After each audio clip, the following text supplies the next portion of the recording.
כביש ישן, שביל בגן, עץ ובית.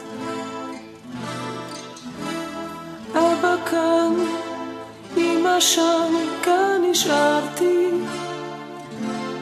מה שהייתי פעם מזמן, מה שעכשיו ילדות. שנות ה-50 של המאה ה-20 היוו אתגר רציני לקהילת יהודי רומניה ולילדיהם. היו ילדים שנשמו את המתח באוויר, קלטו את הפחד והסכנה שאפפו אותם. אחרים חיו בעולם מקביל, מנותקים מן המציאות ומן הסביבה העוינת.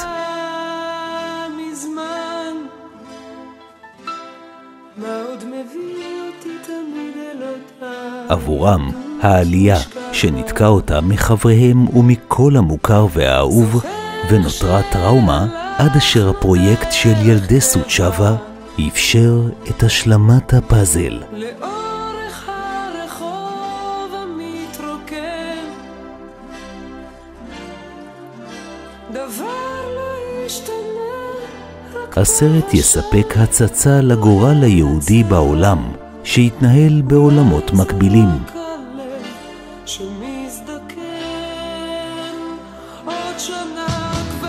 החיים בעולמות המקבילים הם הנושא של סרטה האישי של רותי, שגדלה באותם השנים בסוצ'אווה, בוקובינה. ילדים יהודים נוספים חולקים איתם את הזיכרונות מן הימים ההם. בתור ילדה אני חושבת שחייתי בעולמות מקבילים. מצד אחד העולם החיצוני שאני לא הייתי בכלל מודעת לו, וההורים שלי חיו בתוכו, ומצד שני העולם שלי, של ילדה שחיה באושר והיה לו את הכי טוב בעולם. זוכר איך שהבטחנו בלי לדעת. ההיסטוריון של ארכיון הסקוריטטה בבוקרשט, מדלין הודור, מספק את הרקע ההיסטורי ובעיקר הצצה לדרך בה התנהל השלטון הרומני בשנות ה-50 בין בניית הקומוניזם בארצו לבין הלאומנות והקנאות לתואר האומה, עולם בו לא היה מקום ליהודים. Sfârșitul războiului și instalarea regimului comunist în România ar fi trebuit să fie pentru comunitatea evreiască un motiv de, dacă nu de bucurie, măcar un motiv de ușurare după ce au scăpat de Holocaust. Regimul comunist clama egalitatea, acorda un rol important drepturilor minorităților în dezvoltarea societății. Însă, așa cum se va vedea, regimul comunist a fost însă românesc, a fost în esență până de la început și până la sfârșitul lui, în 1989, un regim xenofob.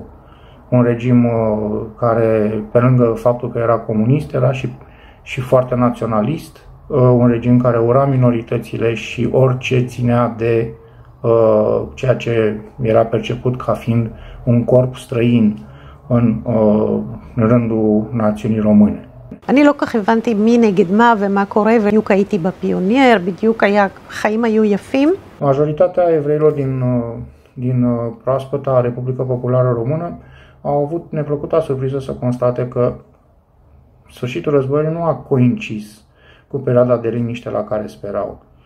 אמא פרמה סוודר מאוד ישן, ועשתה לי ממנו כפפות, כמו שהלכו תמיד הילדות, יש לי אפילו תמונה כזאת, כובע ושמיכה יפהפייה. וכשהלכתי בעגלה, השכנות באו אליה ואמרו לה, גברת היבנר, זה מאוד מסוכן להלך עם בגדים כל כך יפים. המשטרה תעלה על בעלך, תיזהרי. Noua ordine care se instaura părea că nu găsește nici ea un loc pentru evrei. היינו באמת, היינו חבורה, היה לי חבר מאוד טוב, חבורה נהדרת של ילדים ששיחקו ולא פחדו ושלג והמון המון דברים. במיוחד, אני חושבת שהיום כשאני מסתכלת על הילדים, שיש את ההורים ההליקופטר האלה, אני בגיל 8 נסעתי לחברה בבוקרשט. גיל 8 ברכבת, מספר רציני של שעות, משעינה את הראש על העיקר שישב על ידי, נהנית מכל רגע ונוסעת לחברה שלי לבד. זה כמובן גם מה שעזר לי להיות יותר עצמאית, כי סמכו עליי. Sigur, beneficiau de avantajul moral al supraviețuirii Holocaustului. Unii dintre ei ocupau funcții la care nici n-ar fi visat înainte de 1945, erau protejați și încurajați oficial ca vechi tovarăși de luptă ai comuniștilor contra fascismului. însă treptat regimul s-a întors împotriva lor. וכשאני מדברת על עולם מקביל, אני גם מדברת על מה זה להיות ילדה שאין לה משפחה. לא הייתה לי משפחה, היה אולי איזה בן דוד רחוק. סבא וסבתא שלי נרצחו בשואה, סבא אחר נפטר, והפתרון שמצאנו זה לאמץ. קראנו לכל אחד טנטה, דוד ודודה, אז הייתה לי משפחה מאוד גדולה שאני בחרתי. ואחד החברים הטובים ביותר שלי היה הכומר של העיירה. Comunismul românesc, sigur, a fost ceva special, iar antisemitismul comunismului românesc a fost de asemenea special. כיוון שלא היו משפחות מוצא, וכיוון שכל כך הרבה אנשים הגיעו לסוצ'אווה פגועים וגדועים מכל החלקים המשפחתיים שלהם, יצרנו יחד, ההורים יצרו יחד קהילה של חברים שהיו הרבה יותר קרובים ממשפחות לפעמים. Este cunoscut valul antisemit pornit în ultima perioadă a stalinismului, pornit de la Moscova de Stalin însuși, prigoană care a fost adoptată și în țările din sfera de influență sovietică, inclusiv în România. הייתה ילדות מאושרת, וזה מעניין שלא קלטתי את האווירה שאני נמצאת בתוכה, רק יותר מאוחר חיברתי את הקווים. În România, mai întâi, evreilor li s-au confiscat averile și afacerile, au fost acuzați că sunt exploatatori, li s-au confiscat banii, au fost acuzați că fac trafic de valută, li s-a confiscat aurul și bijuteriile pe care chipurile le dețineau ilegal. Regimul comunist a adoptat în acest sens niște legi foarte dure și practic era interzis oricărui cetățean să dețină aur sau valută, totul trebuia predat statului. Apoi li s-au confiscat casele, considerate prea mari pentru nevoile lor. Aici e vorba despre procesul larg de naționalizare și de acapararea unor imobile și proprietăți. Conform noii doctrine, exista un spațiu foarte bine delimitat și măsurat pentru fiecare persoană, aveai dreptul la 3-4 metri pătrați. היה ברור לחלוטין, אחר כך כמובן שאמא סיפרה שאין מה לאכול, שמאוד קשה להשיג אוכל. אני בתור ילדה בכלל לא ידעתי את זה. אמא שלי בישלה נפלא, ואני לא אהבתי את האוכל שלה. הייתי פשוט הולכת לשכנים לאכול את האוכל שלהם. בסיכומו של דבר, אמא הייתה מביאה לשכנים את האוכל שלה, ושם זה היה לי מאוד מאוד טעים. מה שלא הבנתי זה כשאמא משאירה אותי לבד בגיל 2, 3, 4, 5 והולכת לשוק, שהיא בעצם עומדת שעות בתור כדי להשיג את התרנגול או את הביצה או את מה שהיא מאכילה, אבל אז בתור ילדה לא ידעתי להעריך את זה, כך ששביתות הרעב שלי ממש הראו כמה אני לא מחוברת לעולם החיצוני שהיא חיה בו. Acuzele fățișe au fost încă din această perioadă. Din cauza evreilor lucrurile mergeau prost și nu se găseau alimente. Li se spunea că sunt speculanți, că ascund bunuri, bani și aur. Vreau să trădeze țara, deci nu erau niște cetățeni loiali tocmai pentru că vreau să plece în Israel. Erau spioni, erau vânduți imperialiștilor, etc. זכרתי משהו שהגננת שלנו אמרה. הגננת אמרה לנו שכשאנחנו הולכים לישון, ואני מזכירה שבעצם גרתי עם ההורים באותו החדר, לחסות את הפנים ואת הראש ולהקשיב למה שהם מדברים. לבוא לגן ולספר את זה. עכשיו, זה מאוד ברור למי הייתה הנאמנות שלי. הנאמנות שלי לא הייתה להורים. הנאמנות שלי הייתה לגן, היא הייתה למפלגה, וההורים שלי ממש פחדו ממני. הם מאוד השתדלו לא לספר כלום, תמיד היו אומרים, היו נותנים אחד לשני מין כאלה מרפקים, לא ליד הילדה, כי הם ידעו שילדה היא מרגלת. אז כשאני כבר מדברת על הגן, אני מדברת גם על זה שסטלין, שמש העמים, התבגר, ואני חשבתי שסוף העולם הגיע. מי ינהיג את העולם אם זה לא יהיה סטלין? בכיתי בטירוף. אבא שלי חייך, ואמא שוב נתנה לו מרפק, ומה, השתגעת? אתה רוצה שנלך לבית סוהר? פשוט פחדו ממני ממש. ולחשוב על זה שיש לך גייס חמישי בבית, זה נשמע כל כך נורא בעיניי. כמובן, רק עכשיו אני יכולה לראות את זה. Liderii comuniști îi doreau integrați în societatea controlată pe evrei și aveau încă nevoie de ei ca să mențină în funcție spitale, instituții, întreprinderi. Erau anumite zone din administrație care erau eminamente dependente de abilitățile evreilor și aici vorbim în special de comerț exterior. אבא עבד בחנות בדים, כדי למדוד את הבדים, היה שם מטר על השולחן שאני יודעת אותו עד היום, והיו לו מספריים מאוד גדולות, אני לא יודעת אם היום זה גדול, אבל כילדה זה נראה לי מאוד גדול, שהוא היה מחזיק את זה בכיס. והמספריים האלה שהיו רכוש ממשלה, היו האוצר הכי חשוב שלו. והשירותים היו מחוץ לבית, על הבלקון, וזה היה שירותים שהם בעצם מתחת את המין חור כזה, עם מושב, ובפנים רואים את כל התוצרים של כולם. יום אחד אבא חוזר הביתה, הולך כמובן לשירותים, ויוצא מבוהל עד מוות. המספריים שלו נפלו למקום הזה, לשירותים עם כל הדברים. עכשיו אני צריכה להגיד שאבא שלי היה מאוד פדנט, תמיד היה נקי ומטופח ומריח טוב. אז אבא החמוד שלי שכל כך פחד שהוא יענש על זה שהוא איבד את המספריים שהם בעצם רכוש המדינה, הלך למוצא של הביוב, חיפש בדרק שם עד שהוא מצא את המספריים. היה יותר מסוכן להתעסק עם השלטונות מאשר להתעסק עם מה שנמצא שם. Odată cu înființarea statului Israel în 1948, Uniunea Sovietică a încurajat exodul evreilor din țările socialiste. Uniunea Sovietică vede în proaspătul stat Israel un posibil aliat. De ce nu, spuneau liderii sovietici, chiar era posibil ca statul israelian să devină comunist și astfel Uniunea Sovietică să aibă strategic un cap de pod foarte important într-o zonă extrem de sensibilă, Orientul apropiat, cu deschidere în Mediterana. Din România au plecat în acest val câteva mii de persoane.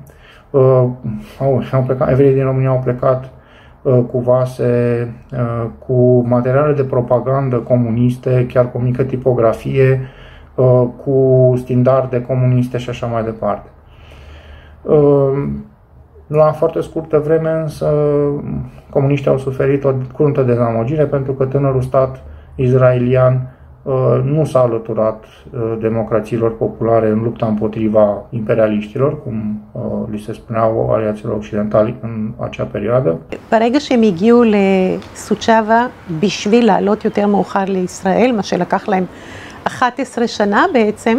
Nu apare atunci deloc surprinzător că atunci când autoritățile române au decis în 1958 să redeschidă posibilitatea emigrării, în foarte scurt timp, într-o săptămână, la punctele deschise de autoritățile române pentru a depune cereri, au fost depuse peste 100.000 de cereri de emigrare.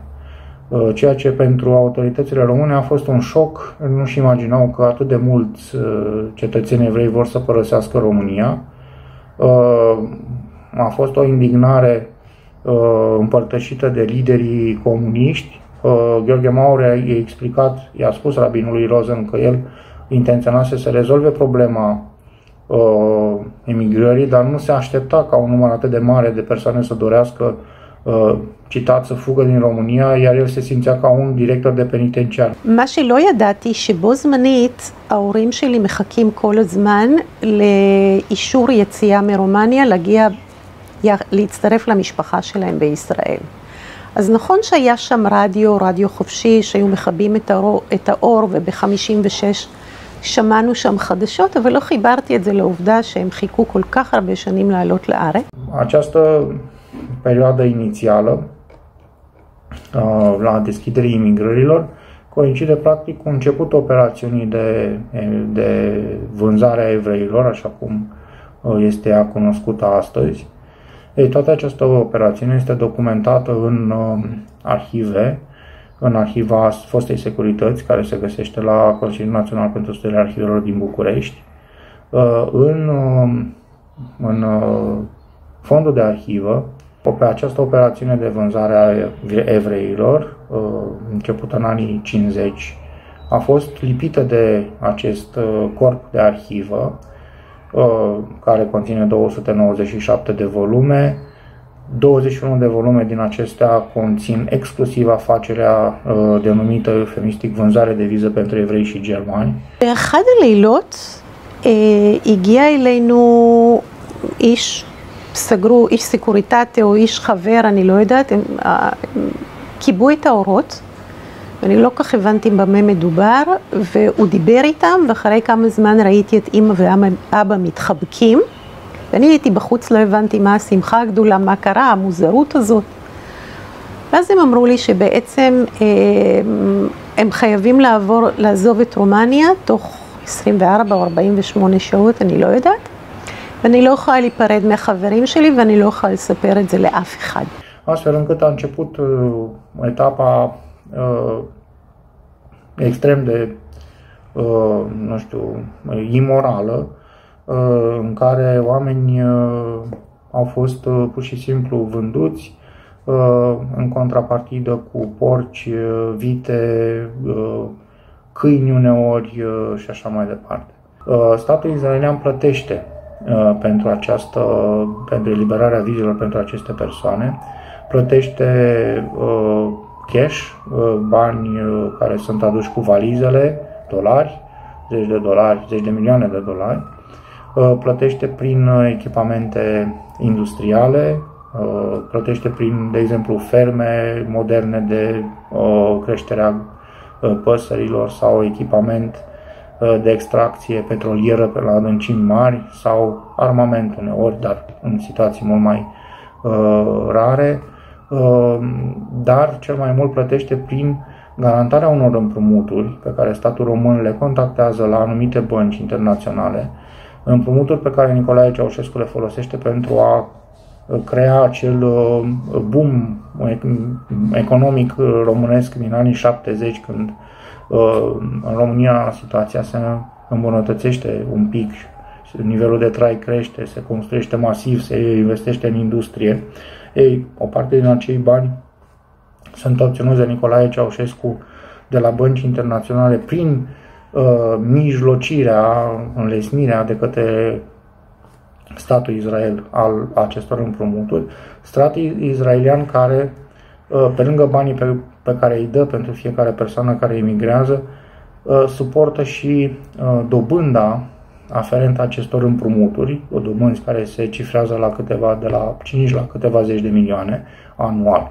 אמא ואבא ארזו דברים בתוך קופסה שחיכתה שם המון זמן, שהכילה את כל מה שאפשר היה לקחת, שזה בעצם 70 קילו. O operațiune conexă desfășurată de securitate care viza obținerea de bunuri de pe urma plecării evreilor, acei evrei care trebuiau să plece din România și care nu puteau să plece din România decât cu 20 de kilograme de bagaj, dar ei aveau casă, aveau mașini, aveau obiecte de artă, aveau tot felul de bunuri pe care erau nevoiți să le înstrăineze. Și aceasta a generat o întreagă afacere pe piața neagră, unde controlată de ofițeri de securitate, în care acești oameni erau spoliați de bunurile lor și se numease cazuri documentate în arhivă. הקטע של האימה והפחד בכלל לא עברו אליי בצורה מודעת.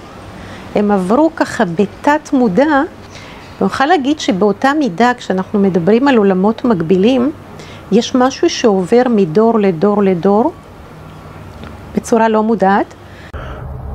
Este un fenomen de amploare. În începutul anilor 70, practic 10.000 de evrei pleacă din România. Referitor la această chestiune, în general pleacă foarte multe persoane cu studii superioare, pleacă foarte mulți specialiști în diverse domenii foarte importante, pleacă ingineri, pleacă constructori, pleacă intelectuali. România pierde până la urmă o parte foarte importantă care poate ar fi adus beneficii importante statului. ואני זוכרת את עצמי נוסעת ביף יקר הזה, הייתה עגלה עם סוסים, ומשם הגענו לתחנת הרכבת. בדרך ראיתי את החבר שלי אומר לי שלום, מבלי שנדבר בכלל. וכשהגענו לתחנת הרכבת ונכנסנו, בגבול רומניה-הונגריה עלה פקח מטעם הגבול או משהו, גרניצ'ר, אני לא יודעת בדיוק איך קוראים להם, לא חשוב. ואבא פשוט רעד.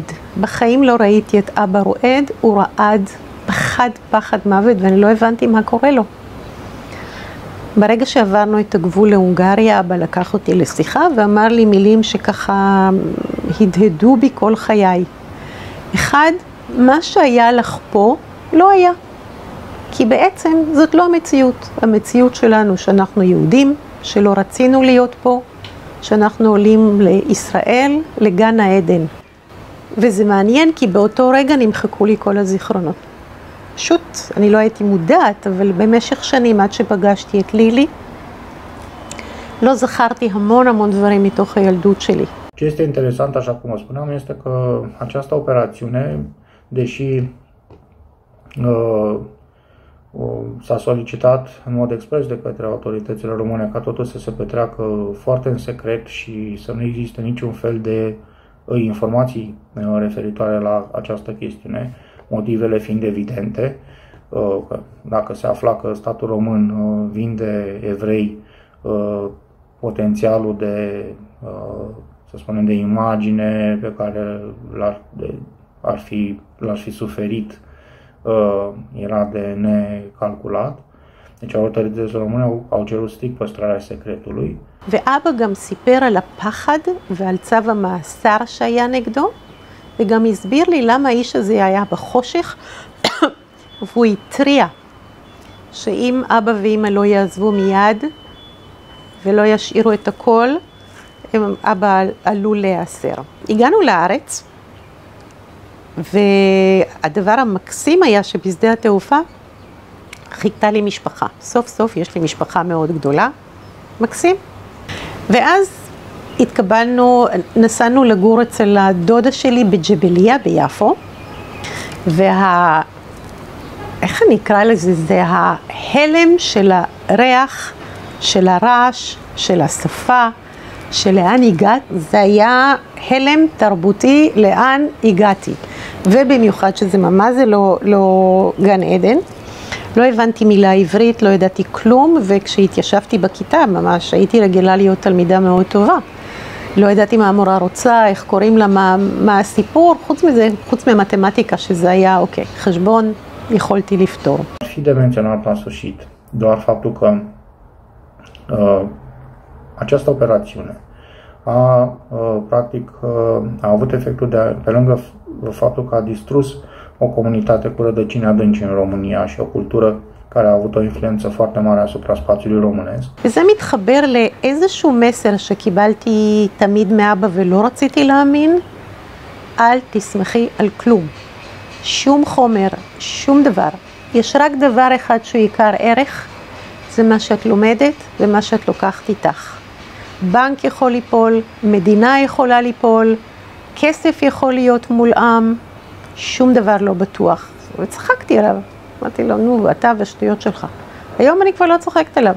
A dislocat un număr de oameni uriași și a provocat, practic, au fost abandonate cartiere întregi, zone întregi din orașele din România, care au rămas astfel până în ziua de azi. În orașele din Moldova poți merge chiar și acum și să vezi fostele cartiere evreiești care astăzi sunt case părăsite în marea majoritate sau într-o stare avansată de degradare.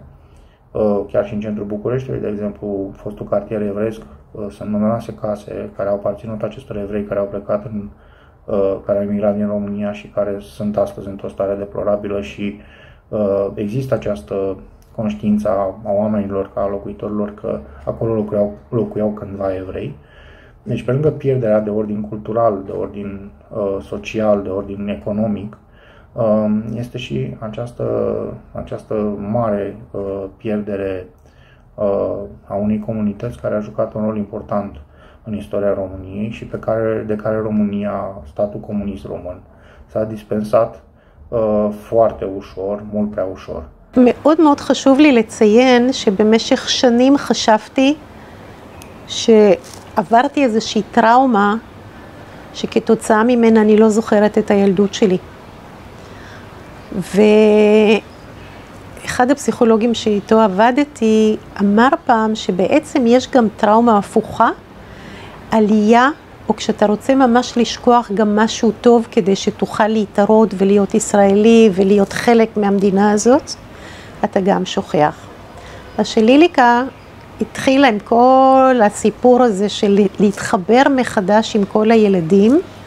בהתחלה אמרתי, אבל אני לא זוכרת כלום. ולאט לאט בזכות המגעים האלה, בזכות הזיכרונות, בזכות זה שפגשתי אנשים והם סיפרו דברים, פתאום זה השלים לי את הפאזל. משנת 1939 ועד 1989, במהלך חצי יובל, חיו יהודי בוקובינה תחת שתי דיקטטורות, אחת ימנית פשיסטית והשנייה שמאלנית קומוניסטית, שתיהן אנטישמיות ולאומניות, ששנאו ופגעו ביהודים. הפשיסטים אף אימצו דוקטרינה שדגלה בחיסול בני הקהילה. ב50 השנה נדרשו יהודי בוקובינה לארוז את מטלטליהם פעמיים ולעזוב הכל מאחור. פעם, ב9 באוקטובר 1941, כשגורשו תוך 24 שעות למחנות טרנסניסטריה רק עם מה שיכלו לשאת בידיהם, ובפעם השנייה, כאשר ממשלת רומניה מכרה אותנו ואת הורינו תמורת סחורות וכסף. רכושנו נגזל שוב.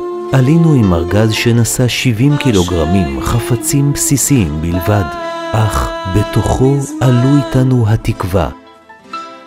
מה עוד מביא אותי תמיד אל אותה ילדות נשכחת? זוכר איך שהלכנו דרך קבע לאורך הרחוב המתרוקן,